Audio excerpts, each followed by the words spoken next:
കഴിഞ്ഞ ദിവസം ഉച്ചയ്ക്ക് MLA ഹോസ്റ്റലിൽ വെച്ചായിരുന്നു സംഭവം. മുറിയിലേക്ക് ഉച്ചഭക്ഷണം എത്തിക്കാൻ MLA ഹോസ്റ്റലിൽ പ്രവർത്തിക്കുന്ന കഫേ കുടുംബശ്രീയോട് ആവശ്യപ്പെടുകയായിരുന്നു.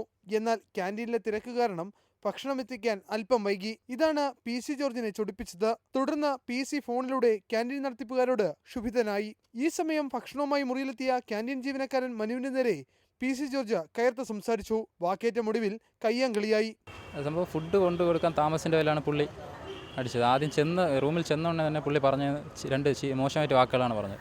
ഞാൻ അങ്ങനെ സംസാരിക്കേണ്ട കാര്യമെന്ന് പറഞ്ഞതേ ഉള്ളൂ. അപ്പോഴത്തേക്കും പുള്ളി അടിച്ച് കുറച്ച് അപ്പോഴേ തന്നെയാണ് പുള്ളിയുടെ PA വന്നു 2-3 അടി അതേ സൈഡിൽ അടിച്ചു. അപ്പോഴത്തേക്കും പുള്ളിയുടെ ഡ്രൈവർ വന്ന് പിടിച്ച് മാറ്റി പൊയ്ക്കോളാൻ പറഞ്ഞു. അത് എനിക്ക് അധികം നിൽക്കണ്ട.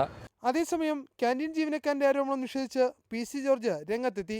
ദേഷ്യപ്പെടുക മാത്രമാണ് ചെയ്തത്, താൻ മർദ്ദിച്ചിട്ടില്ലെന്നും PC ജോർജ് പറഞ്ഞു. എന്നാൽ PC ജോർജ് മർദ്ദിച്ചുവെന്നാരോപിച്ച് ജീവനക്കാരൻ നൽകിയ പരാതിയിൽ തിരുവനന്തപുരം മ്യൂസിയം പോലീസ് കേസെടുത്തു. കേസിൽ ഇടപെടില്ലെന്ന് നിയമസഭാ സ്പീക്കർ ശ്രീരാമകൃഷ്ണൻ വ്യക്തമാക്കി. തനിക്ക് പരാതി ലഭിച്ചിട്ടില്ലെന്നും ശ്രീരാമകൃഷ്ണൻ പറഞ്ഞു.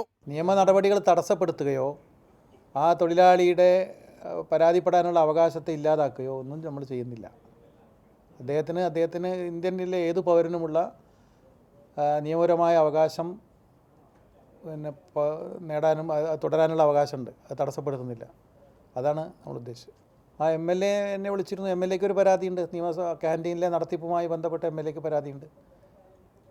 അത് അവർക്ക് ഭക്ഷണം കൃത്യസമയത്ത് കിട്ടിയില്ല എന്ന് അദ്ദേഹം പറയുന്നുണ്ട്. ചാനലുകൾ പറയുന്നത് അത് എന്നോടും പറഞ്ഞു. MLAയുടെ പരാതിയും പരിശോധിക്കും. പക്ഷേ MLAയുടെ പരാതി ഒരു ക്രിമിനൽ പരാതിയല്ല. അദ്ദേഹത്തെ ആക്രമിച്ചു എന്നൊന്നും പരാതിയില്ല. പരാതിയുമായി ജീവനക്കാരന് മുന്നോട്ട് പോകാമെന്നും സ്പീക്കർ ഉറപ്പ് നൽകി. ക്യാൻറ്റീൻ ജീവനക്കാരനെ PC ജോർജ് മർദ്ദിച്ച വിഷയം സഭയിൽ പ്രതിപക്ഷം ഉയർത്തുമെന്ന കാര്യത്തിൽ സംശയമില്ല.